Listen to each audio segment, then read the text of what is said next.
안녕하세요. 에베소 성도들을 위한 바울의 두 번째 중보기도입니다. 오늘 본문은 에베소서 3장 14절에서 21절입니다. 14절. 이러므로 아버지 앞에 내가 무릎을 꿇고 빕니다. 이러므로는 첫 단어가 대문자로 쓰여서 이제 새로운 단락을 시작한다는 것을 나타냅니다. 바울의 기도는 우리말의 문장 구조와 헬라어의 문장 구조 차이 때문에 번역본에 따라 절이 다를 수 있습니다. 우리말 성경은 원문대로 배열했습니다. 15절. 아버지께서는 하늘과 땅에 있는 모든 족속에게 이름을 주신 분이십니다. 아버지라는 단어 파트라와 족속이라는 단어 파트리아로 의도적으로 언어 유희를 합니다. 파트리아는 가족을 뜻합니다. 모든 족속이 한 아버지 아래 한 가족이라는 뜻입니다. 보통 아버지가 자녀의 이름을 짓기에 하나님은 모든 족속의 아버지 되심을 말하고 있습니다. 하늘에 있는 승리한 교회와 땅에 있는 전투하는 교회가 하나님의 한 가족의 두 부분임을 나타냅니다. 16절. 하나님께서 여러분에게 그분의 영광의 풍성을 따라 성령으로 인해 여러분의 속사람을 능력으로 강건하게 하시고. 바울의 기도는 원문으로 볼 때 4개의 부정사가 선명하게 나옵니다. 16절에 강건하게와 17절에 계시게, 18절에 깨달아, 19절에 알아입니다. 이 부정사들이 바울 기도의 핵심을 말해줍니다. 첫 번째가 속사람이 강건하게 되는 일입니다. 속사람이라는 표현은 인간의 몸과 영혼을 구별해서 외적 인간과 내적 인간으로 말하는 헬라 철학에서 온 것입니다. 바울은 성령의 활동 자리를 속사람이라고 표현했습니다. 그분의 영광의 풍성을 따라라는 것은 속사람의 강건이 하나님으로부터 온다는 것입니다. 하나님의 영광의 풍성을 보는 사람은 강건해집니다. 또 성령으로 인해라고 한 것은 속사람의 강건은 성령이 하시는 일이라는 것입니다. 속사람을 새롭게 하고 강건케 하는 것은 성령을 통해서만 가능합니다. 성령이 그를 주장할 때 속사람이 강건해집니다. 강건은 앞에 13절에 나왔던 낙심의 반대입니다. 17절. 믿음으로 인해 그리스도께서 여러분의 마음 가운데 거하게 하시기를 빕니다. 여러분이 사랑 안에서 뿌리가 박히고 터가 굳어짐으로. 두 번째로 그리스도께서 마음 가운데 거하게 하시기를 기도합니다. 거한다 하는 단어는 한 장소에 정착해서 계속 거주한다는 뜻을 가진 단어입니다. 지금도 그리스도께서 마음 가운데 거하시는데 또 기도로 거하게 하시기를 비는 이유는 그리스도의 임재와 관련된 표현입니다. 그리스도께서 임재하여 계신 것을 인식하라는 표현입니다. 뿌리와 터는 식물이나 건축물이 견고히 서 있을 수 있도록 하는 기반입니다. 사랑 속에 뿌리를 받고 터를 잡으라고 말합니다. 에베소 성도들이 그들 안에 거하시는 그리스도의 사랑 안에서 견고하며 흔들리지 않기를 바라는 것입니다. 18절. 모든 성도들과 함께 능히 그리스도의 사랑의 너비와 길이와 높이와 깊이가 어떤지를 깨닫고. 세 번째, 그리스도의 사랑이 어떤지를 깨닫기를 기도합니다.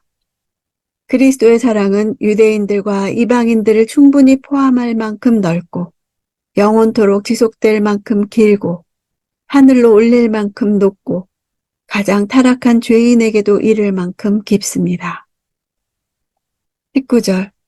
지식을 뛰어넘는 그리스도의 사랑을 알아 하나님의 모든 충만하심의 정도에까지 충만하게 되기를 기도합니다. 네 번째, 그리스도의 사랑을 알기를 기도합니다. 지식을 뛰어넘는다는 표현은 당시 이단으로 교회에 침투하고 있던 영지주의를 염두에 두고 한 말입니다. 영지주의자들은 지식으로 하나님에 대한 모든 것을 알 수 있다고 주장합니다. 그러나 그리스도의 사랑은 인간의 유한한 지식을 뛰어넘습니다. 충만은 영어로 fullness, 가득 참입니다. 하나님의 속성을 설명하는 단어로서 궁극적으로는 사람이 추구해야 할 상태이기도 합니다. 이미 충만은 완성되어 존재하고 있으나 내가 사랑을 알아가는 것입니다. 20절. 우리 안에서 역사하시는 능력을 따라 우리가 구하고 생각하는 모든 것보다 훨씬 더 넘치도록 하실 수 있는 분에게. 20절, 21절은 송영입니다. 넘친다는 단어는 초월하다, 능가하다, 탁월하다는 뜻입니다. 훨씬 더 넘친다는 말은 바울이 만들어낸 최상급입니다. 우리의 기도에 대한 하나님의 응답은 우리가 구한 것, 생각하는 것을 넘쳐서 측량할 수 없을 만큼 더 많이, 더 지극히 풍성하도록 주신다는 것입니다. 하나님은 먼저 우리의 간구에 반응하시고 우리가 생각하는 것에 반응하십니다. 하나님은 사람의 간구나 생각에만 머물지 않으시고 그것을 훨씬 뛰어넘어 일하는 분이십니다. 21절. 교회 안에서와 그리스도 예수 안에서 영광이 대대로 영원 무궁하기를 빕니다. 아멘. 내가 구하거나 생각한 이상으로 넘치도록 하신 하나님을 주목하게 되면 기도의 끝은 예배가 됩니다. 이 사실을 알 때 우리 기도는 찬양으로 끝납니다. 에베소서의 핵심 주제인 교회와 그리스도 예수 안에서 하나님께서 영광을 받으셔야 한다는 것입니다. 거듭난 사람에게는 하나님을 즐거워하는 속사람이 탄생합니다. 우리 안에 겉사람과 속사람이 존재하게 됩니다. 겉사람은 거듭난 이후에도 내 안에 남아있는 옛사람의 습성과 잔재, 육적인 본능, 죄의 성향을 말합니다. 여전히 마귀의 종노릇하는 사람입니다. 고린도후서 4장 16절에 우리의 겉사람은 낡아지나 우리의 속사람은 날로 새롭도다. 이때 겉사람은 우리의 육체를 말하는 것입니다. 에베소서에서 말하는 속사람의 반대 개념이 아닙니다. 에베소서에 나오는 속사람의 반대인 겉사람은 옛사람을 말하는 것입니다. 속사람이란 믿음으로 거듭나 새롭게 창조된 자아입니다.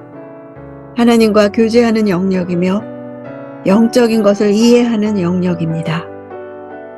속사람이 겉사람을 주도하는 것이 성숙한 크리스찬입니다. 속사람의 강건의 반대는 겉사람의 강건입니다. 겉사람이 나를 주장하면 믿음으로 거듭난 속사람이 약해집니다. 바울은 겉사람이 주도하는 것을 육체의 지혜대로 행한다고 말합니다. 속사람이 강건한 사람은 무슨 일이 생겼을 때 말씀에 권위를 주고 말씀하신 하나님을 신뢰하며 말씀 묵상하기를 즐거워합니다. 어떤 환경 속에서도 넘어지지 않고 말씀을 붙드는 사람이 속사람이 강건한 사람입니다. 주님으로부터 공급받지 못하면 속사람은 날로 연약해져 갑니다. 의지적으로 말씀을 붙들어야 하는 까닭입니다. 나의 속사람은 강건합니까?